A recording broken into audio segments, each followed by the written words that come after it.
bandiraɓe julɓe on calminama mon fo inde mum yettode mum gonɗen ɗo koye Madina Alpha adden ɗo ko ñalawma ziare hande nogas jenaylo octobre l'an 2022 no fatte ñalawma aset hono samedi eɗen gonɗo e galle khalifa o ceerno Oumar Amadou Sow mo ganduɗa kañum Allah ardini ɗo woni khalifa galle o e yesso ɓesgu ngu e miñiraɓe e almuɓe e mawniraɓe e dendagal tawtoraɓe ceerno Habibou sonan ɗo e ceerno Haadi wonde e ceerno musidɗo Mamadou Samba Guro yantude mo ganduɗa kañum woni Mamadou Isaga e bandiraɓe wondaɓe ɓe joguiɗo caméra o ko Mansour Sow Thiat Abou Samba Diop haalta e moon ko ñalawma belemma ñalawma diine ñalawma weltare wuro ngo yimɓeɓe nootima gure cawdiɗe nootima ko ardi fof dokken ceerno Haadi o uddete yewtere nde ceerno Habibou fawa hen ko haala muɗum ko addi nde ceerno Oumar Amadou Sow khalifa o weddoto konngol faade bandiraɓe julɓe ceerno Haadi bisimilla. Alhamdulillahi rabbil alamin wassalatu wassalamu ala rasulillahi sallallahu alayhi wa sallam. Mbeɗa min mbe'a mon kullu amin wa antum bi khayr. Hitande fof yo Allah okku men hawride hen nde ɗo ñalande noon ko ñalande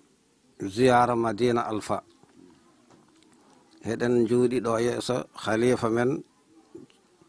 ceerna men ceerna Oumar Ahmadou Sow on woni khalifa galle o hitande fof heɗen mbaɗa ziyara o ɗiɗo duuɓi noon de mboros o ari en mbaɗani ziyaruji ɗi nde ɗo hitande noon puɗɗiti ɗen kadi wadde ziyara hono no mbaarano ɗen ni ko janngugol Qur'ana noon ñalama o ko janngugol Qur'ana a do'owuji a juurodirde bandiraɓe a do'anade lesdi ndi a do'anade dongre nde ko ɗum hitande fof ko ɗum min mbaɗatno joni noon kala garɗo yo won do needi hono no mbaɗatno ɗen ni immiɓe to woɗɗi a immiɓe ɗo ɓadi fof yo Allah jaɓanɓe du'a o yo Allah okkoɓe ziyar jaɓaɗo ɗum noon heɗen totta ceerno Habibou kayne weddo hen konngol. Jarama ceerno Oumar Alpha Amadou heɗen gandi saaha mo gonɗen o koye saaha faaɗede ha tengte banggue aynaɓe caɗele mumen no goodi ɗe Allah addani ɗumen to banggue saaha eggugol e yooro ne jogui kadi mbaɗani koye mumen sukaɓe hande ɓe sukaɓe hanki ɓe no certi fitnaji ɗi ɗi keewi waɗi o no heewi an onon tawtaɓe hanki ɓe e saaha moon no ɗo wano ni ɗoftade jignaɓe wonde almuɓe ɗofta sernaɓe e ko jiɗɗon hande ko mbaɗa famde bandiraɓe. Eyyi ɗum ɗon kam jamanu yaha tan e wakalo saabu on jii joni gila tan a toɓoji ɗi no ɗi mbakalori ni e guleeki kewki no wakalori ni adunanake noon tan wakalorta minen kama jamanu sukago amen min janggatna Qur'ana meɗa min gaynoya meɗa min ndemoya fof min mbaddanna kono min mi feera yi ɓiɗɗo ene salora jiknaɗo jiyatnomi tan ko baaba tan fewjatno joom suudu rewa hen ɓiɓɓe ndewa hen hande noon ko ari ko ni Allah addi ɗum kono noon koko hulɓa ni saabu joni jiiɗen tan ko goto foof ene jokke haaju mum sukalel fewjantake debbo feejantake ɗum noon so ɗum ari tan wattan he ɗum foof ko musiba ɗum wontata saabu neydi sika ala ko fewata gandal yo kala ko ɗum wawi won beela wonda neydi bandiraɓe yoɓe eta neede mbotuji ɗi saabu mbotuji so ɗi ne'aka fitinaji tan ɗi gaddanta yimɓe ñande fof soppi ñande fof taƴi junga ñande fof wari ɗum ɗon de ɗum ene simta gila jamanuji ɓooyɗo ko ɗum kewatno jamanu waɗatno sika yimɓe mbewi mbaɗini ha ɓooyi Allah haalka ɗumen Allah adda ilam ɗuufana wara ɗumen walla Allah wakalita lesdi tan hippandi ɗum ɗon ha joni siko ndenaki ko ɗum tan arata sabu meɗa andi kam ene wawi boom tawa ɗum wakalataka sabu sernaɓe mba a jeema mawɓe kaali anduɓe fof kaali e si noon ala tan ko usti hen nde joni noon ma taw ko fitinaji tan keebi arde kono kam bandiraɓe tinne eto ɗon neɗe ɓesguji ɗi beela ma Allah okku on yurmede sabu hande aduna jawdi heewi ɓesgu heewi si noon caɗele nan tan ɓeydo heew aɗa andi ɗum won ko saabi ɗum tan ko diina o usti fimde nde usti neɗɗo ene wiya ko juulɗo tan si noon taw juulu o ne mba ala tan ɗo mba yeehi sabu juulɗo yiɗat bandum nelaɗo Allah sallallahu alaihi wa sallam ene jogui no jikkuji tati ɗin jikkuji kala jogueɗo hen jikku goto natat aljanna ɗin ɗon jikkuji gonno jokka taƴiɗoma woni joni sika neɗɗo banda salminanima nattima salmina wattima taara wattima ɗumanin an ɗo birɗa ɗum fof calmina ɗum birɗa ɗum fof jottaɗa ɗum woni jokkade taƴiɗoma okku kadi kaɗɗoma sa woni neɗɗo woni banda a remama a luɓema ɗum hunde walla a torima ɗum hunde ene jogui salimama okku an kam sa dañi okku ɗum woni okkude kaɗɗoma ko heddi ko toñɗoma fof mbasa yoɓtade jafaɗa ɗum ɗi jikkuji tadi nelaɗo Allah sallallah alih sallam jogui noon wi ko silman gaɗaka aɗi man haramaka waafu an man zalamaka jokka taƴiɗoma okku kaɗɗoma yaafa toñɗoma jikkuji tati so yimɓe joguima ɗi tan gueɗe mumen fof pewat eyyi ɗum noon kadi jokka haala tan bandiraɓe julɓe no mbinɗen nane gonɗen ɗo koye Madina Alpha hande garɗen ɗo ko ziyara mo ganduɗa ko ziyara teskaɗo ziyara mawɗo ziyara hono Alpha Ousmane Sow Alpha Amadou Sow ziyara Alpha Amadou Sow gonɗen ɗo ko yeeso ɓi ko khalifa o hono ceerno Oumar Alpha Amadou Sow ɗo e Madina Alpha hande nogas e jeenayyi le octobre no fotte aset l'an 2022 noon ceerno mi salminima. Assalamu aleykum bandiraɓe julɓe miɗo salmina dental julɓe arɓe ɓeɗo hande e ziyara Madina Alpha yomi yawta. بالله من الشيطان الرجيم بسم الله الرحمن الرحيم الحمد لله رب العالمين الرحمن الرحيم مالك يوم الدين إياك نعبد وإياك نستعين اهدنا الصراط المستقيم صراط الذين أنعمت عليهم غير المغضوب عليهم ولا الضالين ألف لام ميم ذلك الكتاب لا ريب فيه هدى للمتقين الذين يؤمنون بالغيب ويقيمون الصلاة ومما رزقناهم ينفقون والذين يؤمنون بما أنزل إليك وما أنزل من قبلك وبالآخرة هم يوقنون أولئك على هدى من ربهم وأولئك هم المفلحون صدق الله العظيم. o wi omo salmina dennangal ko jooɗiɗo ko jignaɓe meɗen ardini hen halifaɓe ɓe e jinnaɓe ɓe kadi eɗen jetta kadi jignaɓe kurko o wi aɓe jetta jinnaɗo kurko o nde wonno guila o ari e juuɗe meɗen maɓɓe ala koɓe jecciti hen haydara soɓe kawre makko omo tunwi ɓe kalata haydara soɓe kawre makko omo fiya ɓe kalata haydara nde wonno noon koye laal Allah ɓe mbanno eɓe jiilo hen Allah sa ƴetti hunde ma noon a waɗi e laal Allah aɗa yiilo hen Allah o woppit ɗum e Allah o mo gaddanɗa o nde wonno noon ɓe gaccirno ko Allah ɓe pawe juuɗe Allah Allah reeni suuri ha Allah waɗi ngel artira hande ñalawma hande o allahwal makko no timmi kadi ko refti ko ɗo kala ɓurrawiyankoɓe wonɓe ɗo ɓurrawiyankoɓe wonɓe ɗo soɓe nani ko refti ko eɓe gandi ko mahariji moƴƴo o refti ɗo ɗum noon en ñagantomo Allah ko daña ko yo Allah waɗi hen barke ko heddi ko kadi yo Allah newnu so newni kadi yo naftore kanko e jignaɓe ɓe foof e dendagal julɓe Allah foof Allah ne wawi ɗum yo Allah waɗ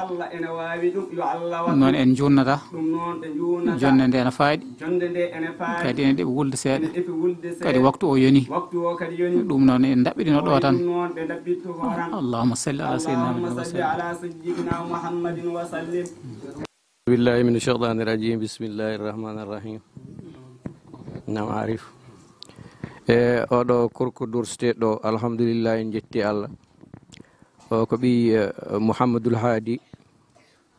mbo Ahmadou Alpha Ahmadou wadde ko yettere Allah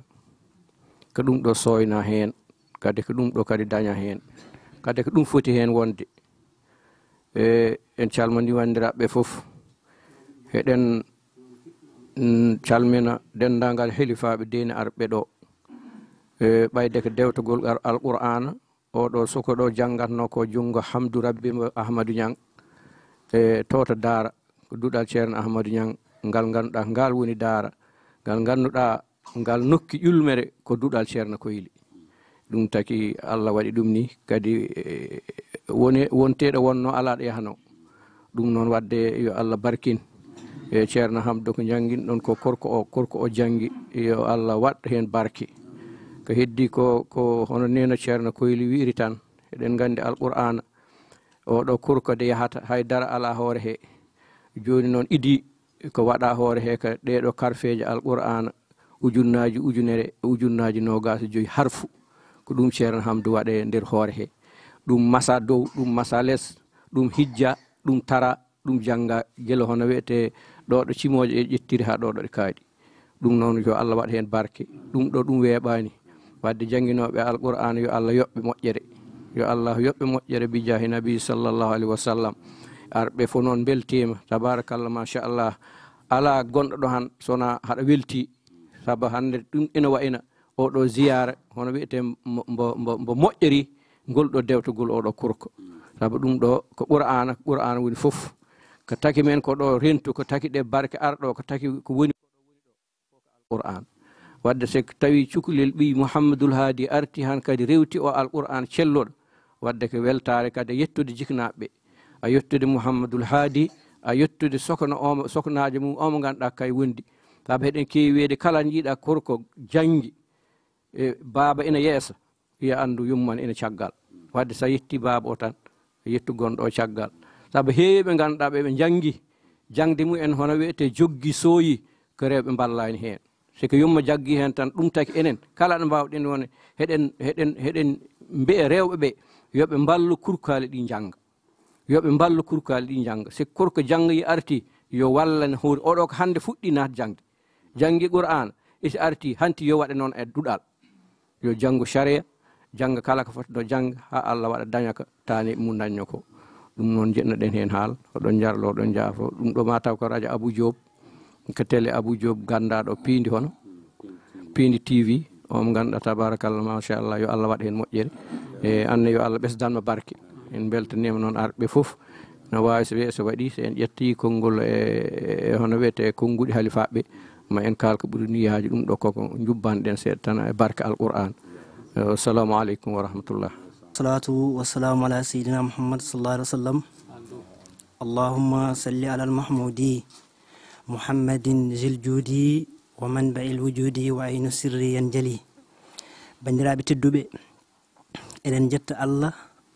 eɗen juula nela sallallahu alaihi wa sallam eɗen juuro daiman mawlana Cheikh Tijani radiallahu taala anhu ala kullal eɗen calmina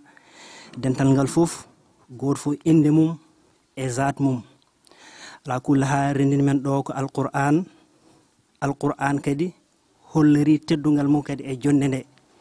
e oɗo kurku miñiraɗo men machallah janggoy noon alquran ha wawi artira ina teddonira e barke alquran tawa ka yimɓe alquran yankoɓe kadi teddoninta ɗum ala kulli hal eɗen jagono ɗum yo Allah waɗan ɗum barke alquran bijay seydina muhammad sallallahu alaihi wasallam. Assalamu alaikum wa rahmatullah. bismillahir rahmanir rahim qul huwallahu ahad allahu samad lam yalid wa lam yulad wa lam yakul lahu kufuwan ahad. bismillahir rahmanir rahim qul huwallahu ahad allahu samad lam yalid wa lam yulad wa lam yakul lahu kufuwan ahad. Allahu akbar, la ilaha illallah wa lillahi alhamd. bismillahir rahmanir rahim qul huwallahu ahad allahu as-samad lam yalid wa lam yulad wa lam yakul lahu kufuwan ahad. Allahu akbar, la ilaha illallah wa lillahi alhamd. bismillahir rahmanir rahim qul a'udhu birabbil falaq min sharri ma khalaq min sharri ghasiqin idha waqab min sharri nafathati fil 'uqad min sharri hasidin idha hasad. Allahu akbar, la ilaha illallah wa lillahi alhamd. bismillahir rahmanir rahim qul a'udhu birabbin nas malikin nas ilahin nas min sharril waswasil khannas alladhi yuwaswisu fi sudurin nas min al-jinnati wan nas. Allahu akbar, la ilaha illallah wa lillahi alhamd. bismillahir rahmanir rahim alif lam mim zalikal kitabu la rayba fihi hudan lil muttaqin alladhina yu'minuna bil ghaibi wa yuqimuna as-salata wa mimma razaqnahum yunfiqun walladhina yu'minuna bima unzila ilayka wa ma unzila min qablika wa bil akhirati hum yuqinun ulaika ala hudan min rabbihim wa ulaika humul muflihun. Allahumma ij'alna minal muflihin. bismillahir rahmanir rahim sadaqallahu al-azim wa ballaga rasuluhu nabiyil mustafa al-karim ونحن على ما قال ربنا ومولانا من الشاهدين. اللهم ارحمنا بالقرآن الكريم وانفعنا بالآيات وذكر الحكيم واجعله لنا حجة يوم الدين. اللهم انفعنا بما صرفت فيه من الآيات وذكرنا بما ضربت فيه من المثلات وكفر بتلاوته عنا السيئات إنك مجيب الدعوات. اللهم تقبل منا ختم القرآن وتجاوز عنا ما كان في تلاوته من سهو ونسيان أو تحريف أو تقديم أو تأخير أو زيادة أو نقصان أو تعبير على غير ما أنزلته أو تعجيل عند تلاوته أو كسل أو زيغ لسان أو وقوف بغير وقف أو إدغام بغير مرغم أو إظهار بغير بيان فاكتبه منا على التمام والكمال والمحزب من كل الإلهان وارزقنا فضل من قرأه مؤديا حقه مع الأعداء والقلب واللسان وهب لنا به الخير والسعادة والبشارة والأمان ولا تختم لنا بالشر والضلالة والطغيان ونبهنا قبل المنايا من نوم الغفلة والكسلان وأمنا من عذاب القبر ومن سؤال منكر ونكير ومن أكل ديدان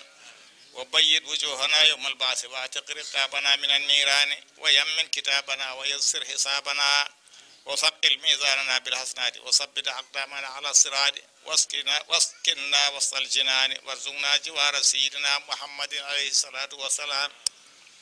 وأكرمنا بلقائك يا ديان. اللهم اجعل القرآن العظيم ربيع قلوبنا وجلاء أحزاننا وذهاب غمومنا وقائدنا وسائقنا إلى جنة النعيم.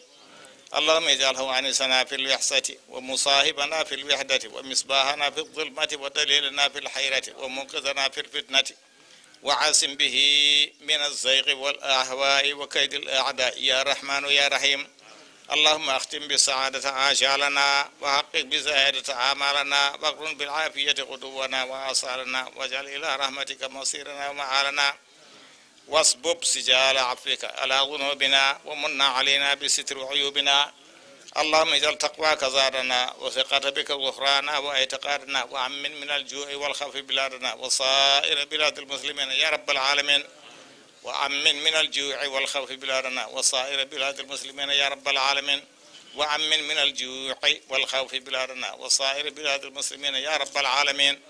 اللهم بلغ ثواب ما قرأناه ونور ما تلوناه لروح سيدنا ونبينا محمد عليه الصلاة والسلام ولأرواح آبائه وأمهاته وأزواجه وذرياته وأصحابه رضوان الله تعالى عليهم أجمعين ولأرواح آبائنا وأمهاتنا ومشايخنا ولأرواح جميع المسلمين والصلاة والسلام على سيدنا مولانا محمد خاتم النبيين وإمام المرسلين. سبحان ربك رب العزة عما يصفون وسلام على المرسلين والحمد لله رب العالمين. نبوني فوي جنگ فاتح.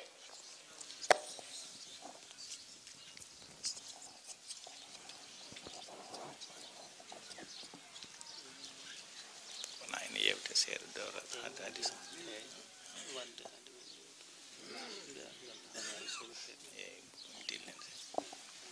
assalamu aleykum wa rahmatullahi taala wa barakatuhu. caggal yettude Allah dokkuɗo en ni'matal injad, o rokki en ni'matal imdad, o rokki en ni'matal huda war rashad. en juuli e nelaɗo Allah sallallahu alayhi wa sallam mo ganduɗa julde mum julde men e mum ko nafoore men wona nafoore nelaɗo Allah sallallahu alayhi wa sallam. sabu nelaɗo wi man salla alayya marratan wahidatan sallallahu alayhi 10 marrat. nelaɗo wi so neɗɗo juuli e am laawol gotol Allah juulay mum laabi 10. juulde Allah e neɗɗo noon mbele won baawɗo ɓerde no foti kiloji peesata walla no foti tonoji peesata walla no foti million de tonnes peesata. wadde ko nafoore men e juulde nelaɗo. wili yo Allah yo wone ceerno Cheikh Tidiane caggal yettude Allah e juulde nelaɗo Allah sallallahu alayhi wa sallam. eɗen calmina dendagal ko woni ɗo ko hilifaɓe ɓe e hohoɓe neɗɗo hen fof en calmini ɗum, en juurima ɗum, en dokki ɗum gueɗal fodde ngal Allah rokki ɗum. ɗo woni ɗo mahlugul awwal en calmini ɗum, en juurima ɗum e fodde ɗo Allah waɗi ɗum ɗo mahlugul mukarram. en calmini ɗum, en juurima ɗo Allah waɗi ɗum ɗo mahlugul mukallaf. en barkinirima e ɗo Allah teddiniri ɗo neɗɗo pop. enenne en ndewni ɗon ɗemɗe men salminde yimɓe ɓe e juurade ɗumen. mi ari ɗo mbeɗa addi salminade am min mbeɗo rendi dendagal calminali fanaynaɓe faade e dental ngal. mbeɗa addori salminadu ceerno Mouhamadou Ahmad Nene Batou Kayheyde mo ganduɗa woni sababu min ardemi ɗo ko sababuli dalleɓe Alaji Siré Dalal nde ɓarata rawani ceerno artirimo ɗo.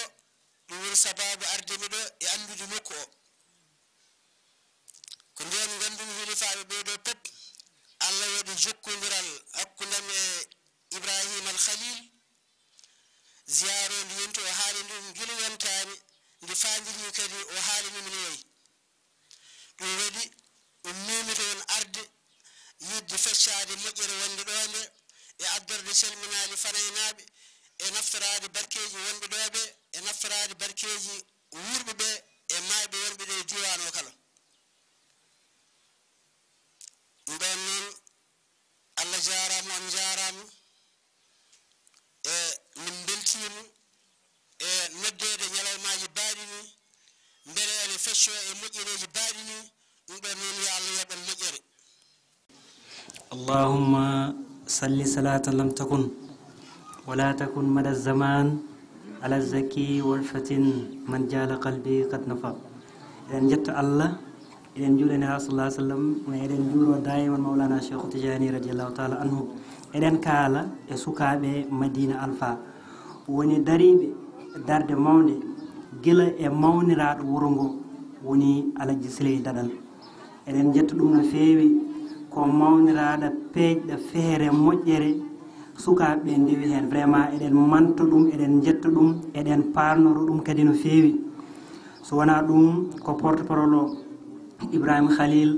tampere mum eɗen ñaago jomiraɗo subhanahu wa taala yo Allah yoɓ ɗum e barke alquran machallah. ko wona ɗum ko ceerno Misba mo gandanɗa kala ɗo nanata Madina Alpha e publicité walla e direct uji taw ko Madina Alpha ina haale toon woni e télévision woni site internet woni radio vraiment ko Misbah Oumar on wallata men hen ala kullal en ñaagono ɗum yo Allah yoɓ ɗum e barke oɗo ñalama wona ɗum ko Mouhamadou Nourou Sow docteur Nour Sow kam nane omo ara o addoro doctoreɓe tawa ka joomen gande e fannuji ceertuɗi eɓe mbaɗa eɓe cafra yimɓeɓe kadi e ñabbuji ceertuɗi ala kulli haal yo Allah yoɓ ɗum ala noon inna Allah la yuɗa adiral muhsinin c'est-à-dire neɗɗo sa waɗi jarama so neɗɗo wiima jarama e so ɗo wi'anima jarama ɗum sa ala probléme mais sa waɗi tan Allah yeɓataka golle neɗɗo moƴƴinɗo kono ala kulli haali en moƴƴin kadi ɓeɓe limɗen noon naworta dennagal foof en jejjitani hay goto monraɓe ceerno Mouhamadoul Haadi mo mbiten Haadi international machallah kam ko Ahamadou o fofirta ala kulli haalin vraiment eɗen belti kadi e dennagal hoɓɓe immiɓe e galleji ceertuɗi gaari ɗo gila baɗɗa hen jawdi mum baɗɗa hen tampere mum baɗɗa hen warñede mum foof eɗen ñaago jomirawo subhanahu wa taala yo lomtinan ɗum e barke nela sallallahu alih w sallam ala kulli haal en jumnatako koɗo tan e kaɗaten eɗen jetta foof gila e mawniraɓeɓe foof eɗen jettaɓe miñiraɓeɓe e dennagal Madina Alpha naɓe sukaɓe rewɓeɓe e mawɓe rewɓeɓe foof jomum en liggey mon yiyama yo Allah yoɓ mon e barke nelaɗo sallallahu alih wa sallam assalamu aleykum الرحمن الرحيم الحمد لله رب العالمين الرحمن الرحيم مالك يوم الدين إياك نعبد وإياك نستعين اهدنا الصراط المستقيم صراط الذين أنعمت عليهم غير المغضوب عليهم ولا الضالين آمين السلام عليكم ورحمة الله تعالى وبركاته السلام عليكم ورحمة الله تعالى وبركاته جول بالله ميدون سلمنا سبحانه وتعالى سوبي والله تجي تاغورمم السلام عليكم ورحمة الله ندم فوف إند مودم يتود مودم Allah adde amen ɗo hannde e nde ɗo ñalande yo Allah waɗa hen barke Allah waɗa en ñalade barke nde Allah andi tawateɗo mo wuuri yo Allah tawni en ɓuuri en ɓesden ustaji ewa imma noon ko adi foof mbatten kaqqillaji e koye men e nder batte diine o heɗen poti toppitade no feewi e koddigal ngal e jiidigal ngal e gondigal ngal laaɓen jomirawo subhanahu wa taala o wi ko inna allaha tayyib yaqbalillah tayyib Allah ko laaɓɗo jaɓa tan koko laaji mballen koye men imma min ga mi wona koɗo nokku he sake ko ɗon jibinami ko ɗo mawnumi ɗum fof ni liggi ɗum ko Mouhamadoul Fadil ardi ɗo ko gonga tan wonata ɗo saabu ɗum miɗen yetti Allah nela mum guila ari ɗo onen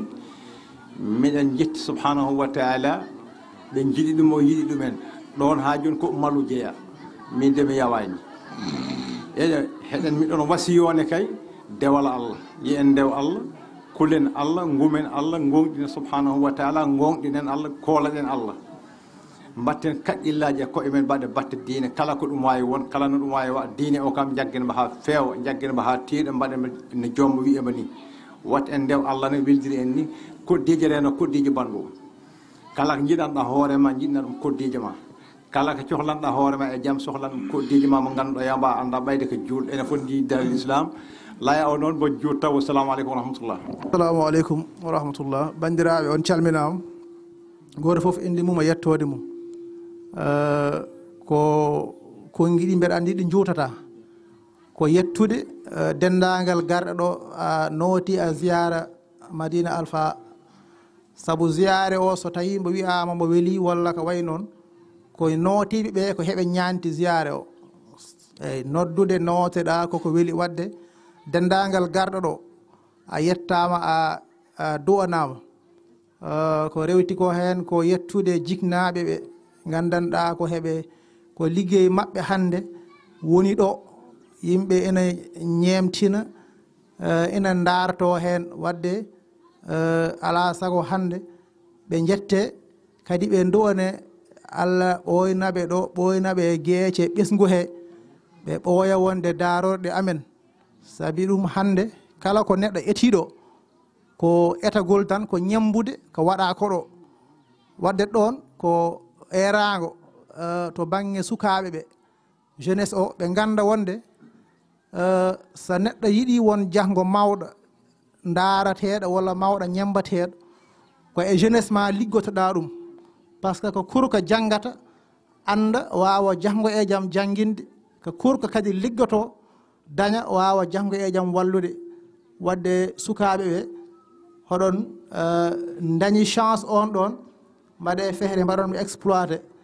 kadi darde nde ɓesde ɗon darade onon sukaɓe organisation ɓe vraiment ɓesde ɗon darade e organisation ziyara par ce que organisation mo yahina ha mbo wirti ɗo ɗo mo tolni hande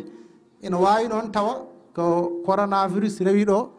yimɓe jooɗi duuɓi mbaɗani organisé ɗum ene wawi wonde hen kono ceerno aqib an e wondiɓe ma oɗon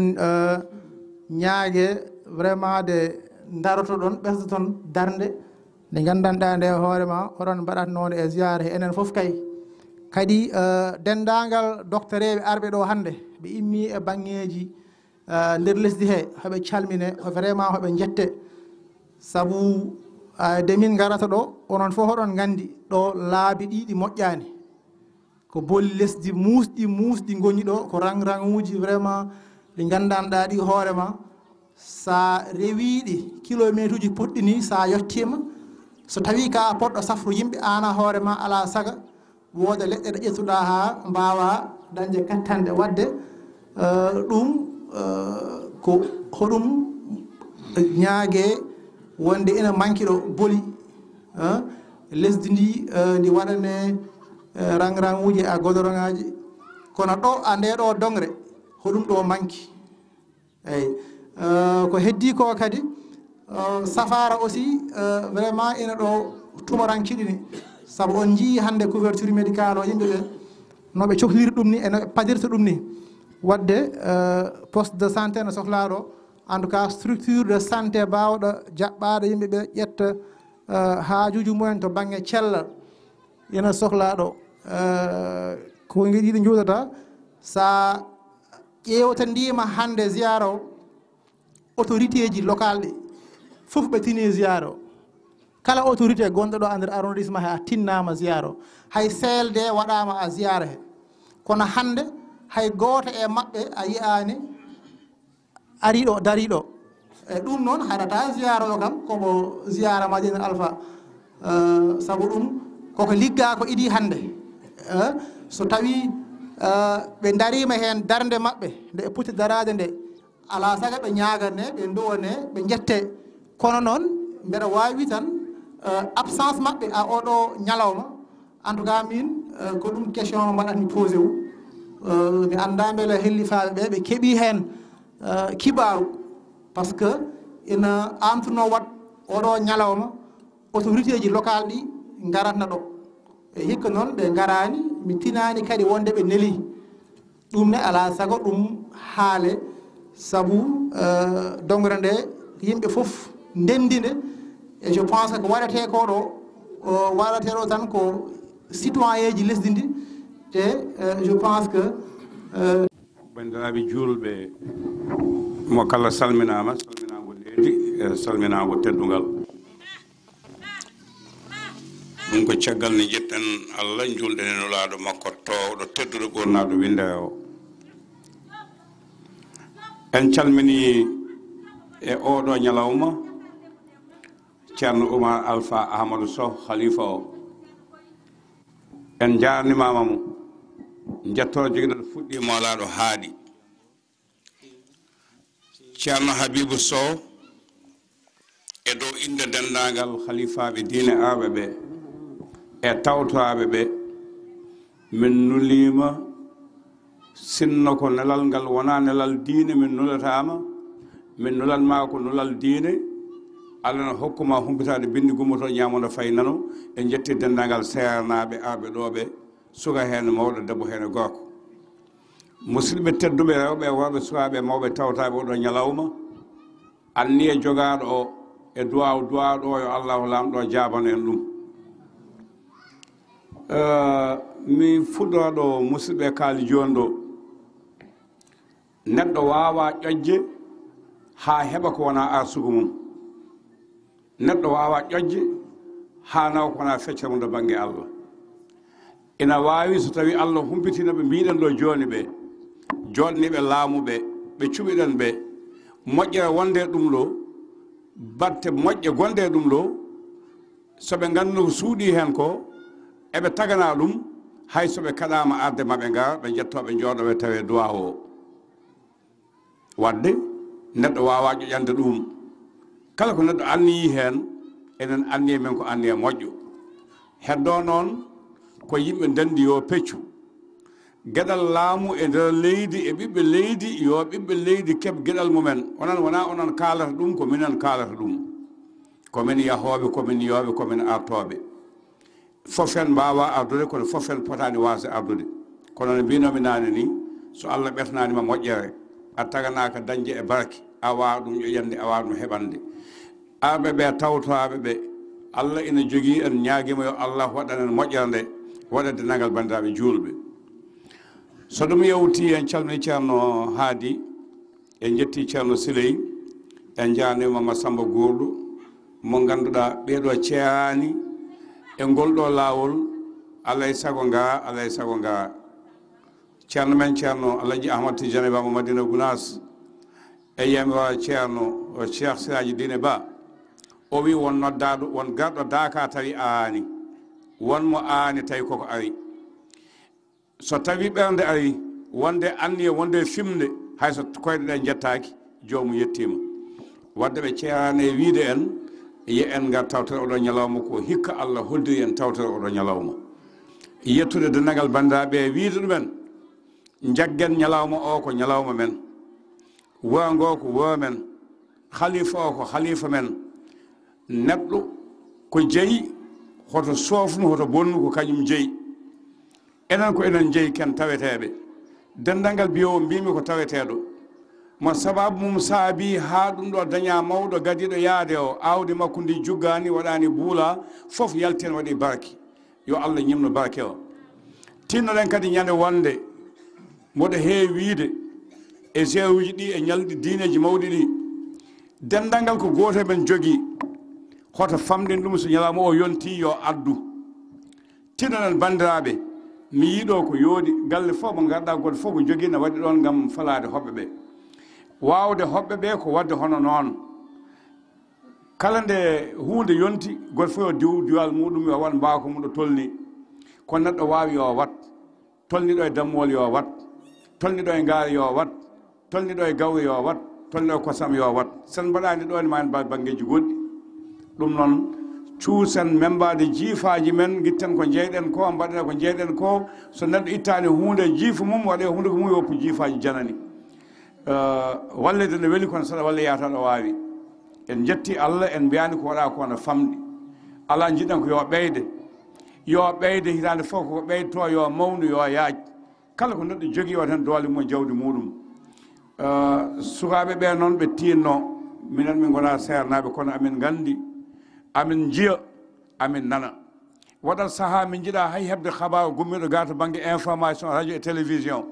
holko saboto ɗum min nana tan koko welani min jiiɗan koko welani min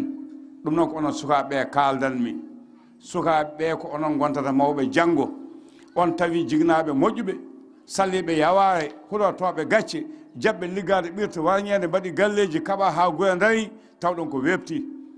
on pottani e gaynaka muska on pottani e caɗele heege on pottani e caɗele ɗomka on jontama on potte jawdi gacce fitinaji ɗi gacce hareji ɗi gacce jarameje ɗe mbaɗe galleji mahe coode otoji ndese suddiɓe moon pe won kono ɗon janggo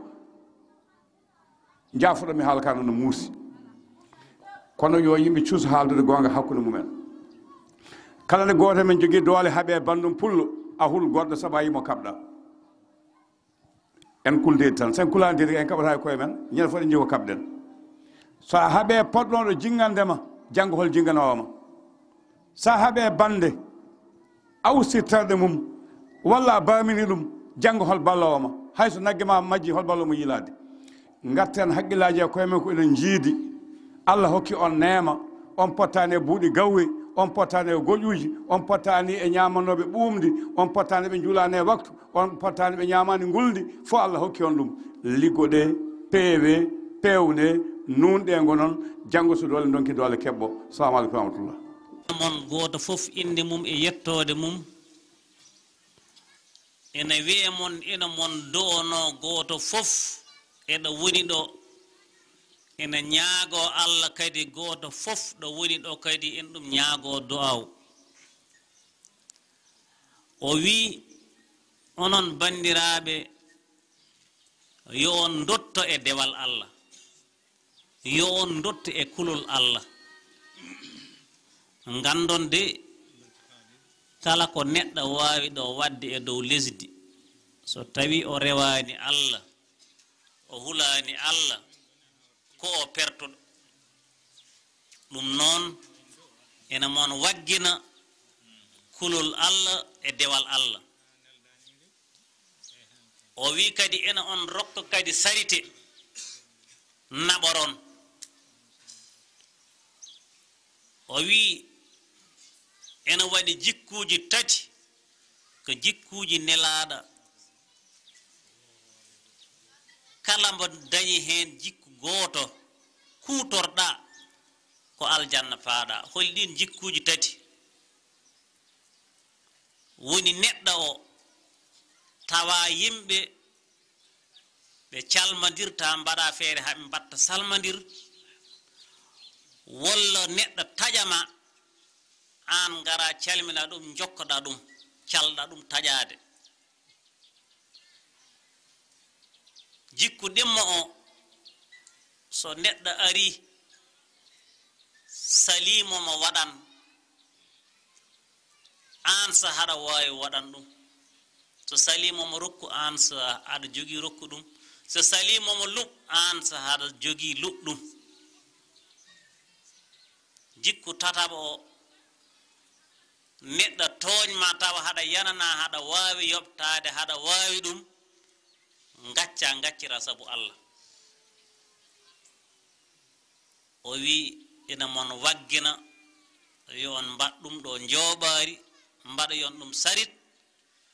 kutoron ɗum gandon kat ɗiɗo jikkuji hen jikku goto tan so tawi hombo ema e de ka gongo hombo ema hakkunde ma Allah hombo ema ko aljanna paaɗa julɗo noon kala ngol fini foti finro ko dawol yeelayade aljanna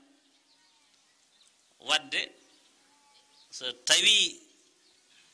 eɗen mala en jiiti eɗen gandi ceerno Umar haalkintaka ɗum noon yen tinno eɗen ketto mawɓe ɓe eɗen rewto e jamiroje maɓɓe eɗen keɗo gandal ngal eɗen loowa e koye men tinnoɗen kadi jangen okkiren needi gandon kat kala ka needi rokkanima wona bonde ndi rokkanma ɗum enen noon Madina Alpha fotten tan ko ñemtinde ko jangina ɗen ko woni needi ko needi ɓe darniri wuro maɓɓe ko needi ɓe jangina ko needi ɓe jangini en needi ɓe loowi e men wadde yen dursita needi o wi so tawi en mbaɗi ɗum so Allah jaɓi wallahi ma en keɓoy te en cikkana meɗa wi'a Macky Sall meɗa salmina ɗum meɗa laara jammu meɗa salmina gouvernement mum kesa o meɗa du'o yo Allah wallu ɗum ha o gasna no hen sohliri o meɗa wi'a Macky Sall yo wallu amen minen Madina Alpha naaɓe kuura ari ha heddima kilométre uji 5 yo wallu amen min daña kuura o ɓe yetto amen rang arani amen ha heddi kilométre uji 5 yo wallu amen mi toraraki ɗum ɗin wana halkinade kalmi ko dandam dow yo wallu amen rang o yetto amen école meɗa min jogui école classe goto min mahanano duuɓi hono foti duuɓi keewɗi école o classe gooto tan ronki ɗon yawtode onon gouvernement Macky Sall wota gaccire amen ni onon ne balle amen bureau de vote minen commune nayeɓe commune population kewɗo alhamdoulillahi rabbil alamin minen min ngala ɗo bureau de vote min ngala ɗum bureau de vote min ngala ɗum bureau de vote min ngala ɗum yo gouvernement o yo wallu amen min daña bureau de vote commune wotoɓe tan min jahat min caradira bureau ji wuro amen ina jooɗi yoɓe mbaɗan amen wuro amen yoɓe mbaaru Allah ɓe mbaɗan amen onon gouvernement Macky Sall woto goppire amen ni tan meɗe min towsan wote mbaɗe amen ni dañon baraji sabu Allah mbaɗane amen bureau de vote mbaɗana amen mbaɗa noon amen kuura ɓadeɗo amen ombo yetto mbaɗa noon amen goɗɗo tali rang ombo yetto mbaɗa noon amen ko wiyete ko classe ɗum ɗo classe école wassalamu aleykum wa rahmatullah emi eɓanoki hen haal ko affaire kurkali ɗi dottotomi kurkali ɗi jange addi mbeɗo haala noon ko Abou Diop mimi toɓɓere nde jange gaccon ko mbaɗaton ko gaccon walla ko waɗate ko ladde he onon wote naate hen onon yimɓe Madina Alpha wote naate hen on naatani hen yettere Allah esi wote naate hen wote gonde e natɗa hen wote ɓaade hayso on gaddi ɗo gaynaka tawi ko jaro walla cimmotoɗo goppe yaha wota jindede jagguinmono mum tawi tan on ƴeewi on tawi ko chauffeur ko cimmotoɗo goppe yaha wote jinde ha jaggon chauffeur cimmotoɗo walla jarowo wote jinde ha jaggon gaynaka jarowo walla cimmotoɗo tinne ɓayde onon Allah walli moɗon on ne'ama ndi needi ha heddi ko ne'ede ɓiɓɓe mon onon ƴeewe onon kam ɓiɓɓe mon onon ne'e ɓiɓɓe mon tinne wota hay goto naata wura he ina yara sangara goccon ɗum ɗo walla ina simmo goppon ɗum ɗo wota jindede nahnumono ɗum kala ɗo heedatnomon yo Allah hen mon ɗon cale yo wona wura he oɗon jaafo oɗon jarlo أعوذ بالله من الشيطان الرجيم بسم الله الرحمن الرحيم الرحمن علم القرآن خلق الإنسان علمه البيان الشمس والقمر بحسبان والنجم والشجر يسجدان والسماء رفعها ووضع الميزان الله تطغوا في الميزان وأقيموا الوزن بالقسط ولا تخسروا الميزان والأرض وضعها للأنام فيها فاكهة والنخل ذات الأكمام والحب ذو العصف والريحان فبأي آلاء ربكما تكذبان خلق بسم الله ندوɗen konguɗi kalaɗiɗe fof yimɓe fof nandiɗi nde wonde kam so yehi radio hanti natti wonde sekkere fof en nandiɗi en tan fulɓe mbiyata punɗo ajjata puneɗo foti ko ajjade sen lelo gila meɗa hen so lelori sengo wattan toñi kadi jamen bindi mbiyata ka wa in sarimal wisalu akhu wisalin fawasalana almuhayminu la nubali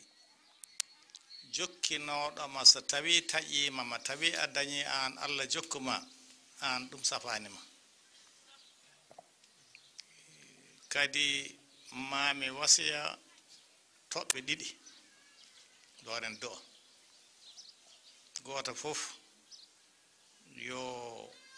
yiɗan musidɗo mum ko yiɗani ko hoorem goo gueɗel ɗimmel ngel hare itten gaccena goto fof wota wallilna hare e nder ɓernde mum hare ustat hare fernat yimɓe noon ko firti doole mon ustot Allah wi غير المغضوب عليهم ولا الضالين آمين اللهم أنت الأول فليس قبلك شيء وأنت الآخر فليس بعدك شيء وأنت الظاهر فليس فوقك شيء فكلنا يا أول يا آخر يا ظاهر يا باطن وليا ونصيرا وأنت مولانا وأنت مولانا ونعم المولى فنعم المولى ونعم النصير اللهم إني أسألك العفو والعافية والمعافاة الدائمة في الدين والدنيا والآخرة اللهم اجعل اختيارك في اختيارنا اللهم لا تجعل إلا إليك اضطرارنا يا ربنا يا خالق العوالم يحل بيننا وبين كل ظالم واجزي لكل من إلينا إحسان جزاء حسنا اللهم ارفع عنا الجهد والجوع والعري واكشف عنا من البلاء ما لا يكسب غيرك اللهم فرج عن أمة سيدنا محمد اللهم فرج عن أمة سيدنا محمد اللهم فرج عن أمة سيدنا محمد اللهم صل على سيدنا محمد الفاتح لما أغلق والخاتم لما سبق ناصر الحق بالحق والهادي إلى صراطك المستقيم وعلى آله حق قدره مقدار العظيم سبحان ربك رب العزة عما يصفون والسلام على المرسلين والحمد لله رب العالمين امبيا دنانغال كدو ايو الله جاب دنانغال كنججيدن يو الله واتان en dum e mojje mum he dennangal garnodo do yo Allah okku dum anne mum e ko buri anne mum dennangal jinnodo arani yo Allah yettinan dum anne mum dennangal joginodo gantu yo Allah fewnan dum yo Allah fewna en fewnandir en yo Allah dando en a peeje bonde yo Allah dando en peeje anbe yo Allah dando en dennangal ke en bonnana en yo Allah rokku en jawdele ne ganduda namnoyta ko de en alakhira yo Allah rokku en battane moƴƴe kala ka heewi hen e ka famdi fen yo Allah wad hen barke sukabe be yo Allah waddu men mawbe malabe yo Allah faamin dum en gandal sukabe worbe be yo Allah okku dum en arzugaji di ganduda obe mbaawi jogorade hen nawle mum sukabe rewbe ne yo Allah okku dum en worbe be ganduda yurmatobe men eren nyaago Allah laamuji di yo Allah waddi laamuji jurmatedi en wata Allah okku en lamde toñowo Allah ina wawi dum ya wadande dum ya rabbi wa ma zalika Allah bi aziz assalamu alaykum wa rahmatullahi wa ta'ala barakatuh kullu amin wa antum bi khair Allah rokku en battude ne mbuuri assalamu alaykum wa rahmatullah